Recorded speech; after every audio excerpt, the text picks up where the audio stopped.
சிவசிவ திருச்சிற்றம்பலம். போலி யோகிக்கு ஈவது வீணா. இக்கேள்விக்குரிய விடையினை காண்போம். கைதேர்ந்த இரும்பு கொள்ளர் ஒருவர் இரும்பு கட்டிகளை உருக்கி பக்குவமாகச் செய்து தந்த ஒரு படகில் நல்ல பொருட்களை ஏற்றினால் அது தன்னில் இட்ட பொருட்களையும் கொண்டு மிதந்தோடி கரை அடையும்.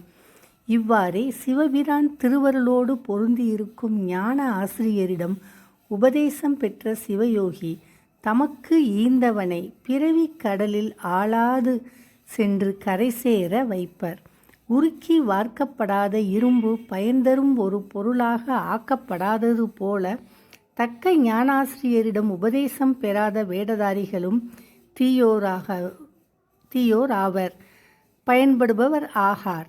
அவர்களால் யாருக்கும் எந்த நன்மையும் விளையாது. இதனை மறைஞான சம்பந்தர் சிவ தர்மோத்தரம் என்னும் நூலில் 205வது பாடலில் அருளியுள்ளார்கள். இனி இப்பாடலை காண்போம். கட்டியை கனலில் காய்ச்சி கம்மியன் நலமும் ஆக்க விட்ட நற்பண்டம் ஏற்று புனல்மிசை இயங்கும் எற்றே.